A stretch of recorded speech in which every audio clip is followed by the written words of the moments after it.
Assalamualaikum warahmatullahi wabarakatuh. Perkenalkan, nama saya Diah Trisna Yuliana dengan NIM 221910501009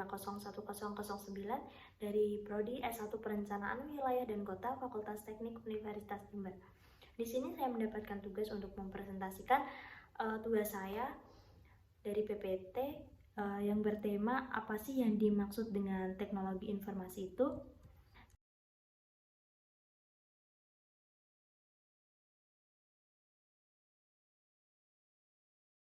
Jadi, teknologi informasi yaitu suatu teknologi yang mempunyai fungsi sebagai pengelola data yang berguna untuk mendapatkan sebuah informasi. Teknologi informasi ini dapat memproses data, memperoleh data, menyusun data, menyimpan data, serta mengubah data dengan segala macam cara.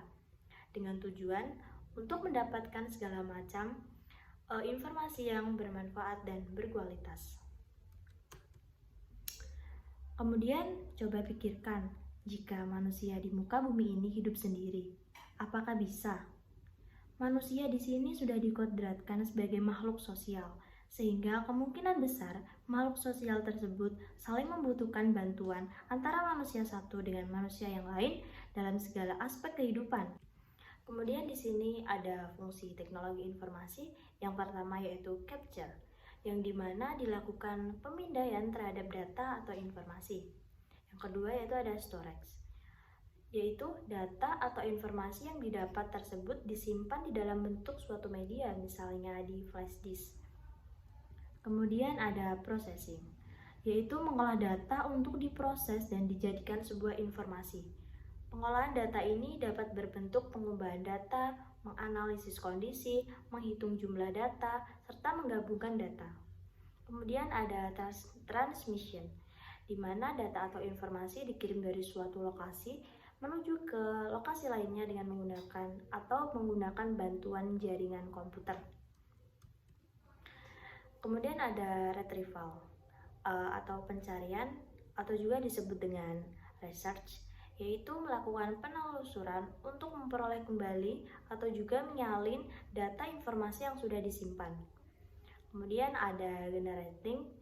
Teknologi informasi akan mengorganisasikan data serta informasi ke dalam bentuk yang lebih bermanfaat, jadi bisa digunakan di publik nanti data tersebut sudah disaring dan bermanfaat bagi masyarakat. Kemudian ada komponen teknologi informasi. Yang pertama yaitu hardware, yaitu suatu bagian fisik yang ada pada komputer. Ciri-ciri hardware ini bisa dilihat secara kasat mata dan mampu disentuh secara fisik. Ini adalah ada komponen dari hardware sendiri seperti ada CPU yang di dalamnya terdapat prosesor dan hard disk sebagai storage device dan processing device yang berfungsi sebagai media penyimpanan dan media pemrosesan.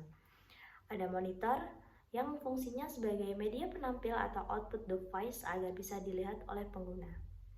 Terus ada keyboard dan mouse sebagai media masukan, yaitu alat yang akan memberikan perintah kepada komputer atau bisa disebut dengan input device.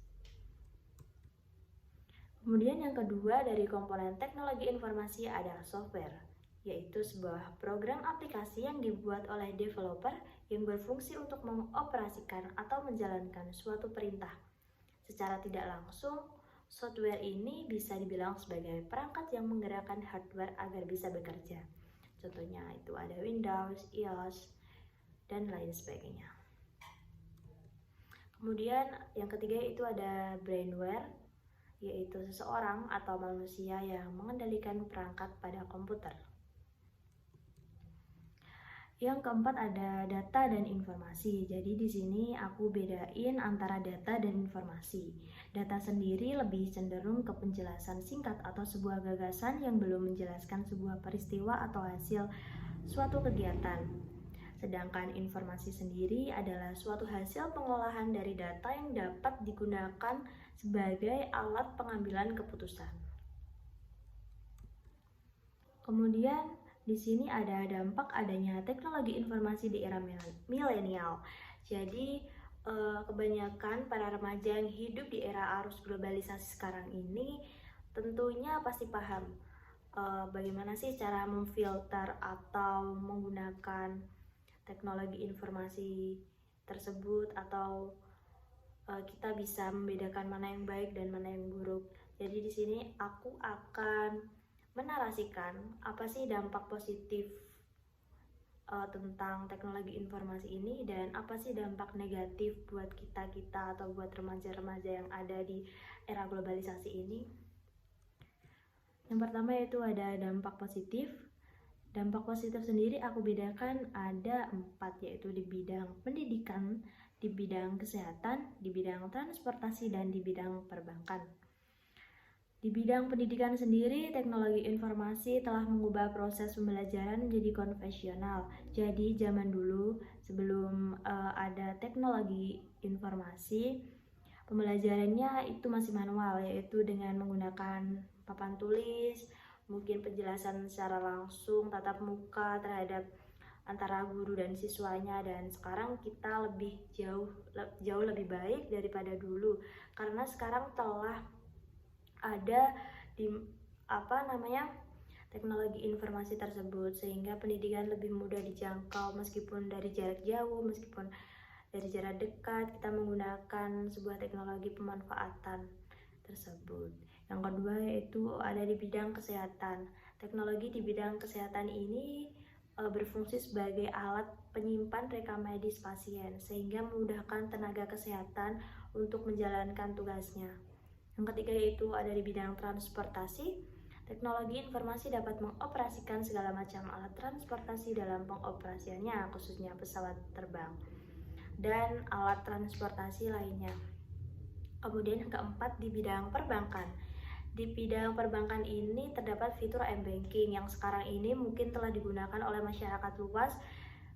Mungkin alat ini bisa memudahkan masyarakat untuk mentransfer atau mengelola uang melalui m-banking sendiri. Dan m-banking ini mudah dijangkau karena sistemnya menggunakan website yang ada di smartphone. Kemudian ada dampak negatif, yaitu yang pertama adanya pelanggaran hak cipta yang meliputi pembajakan software, penggandaan, serta pemakaian konten tanpa izin.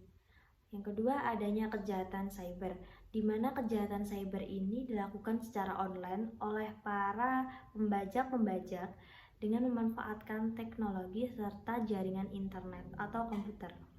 Yang ketiga yaitu ada penyebaran malware, di mana program komputer yang sifatnya mencari kelemahan software lain. Penggunaannya seperti untuk membobol atau merusak sistem operasi maupun software. Yuk, generasi sekarang pintar dalam memfilter segala informasi yang telah didapat dari luaran sana. Sekian dari saya, ada kurang lebihnya saya mohon maaf. Kesepian tanpa kekasih, cukup sekian dan terima kasih. Bye-bye.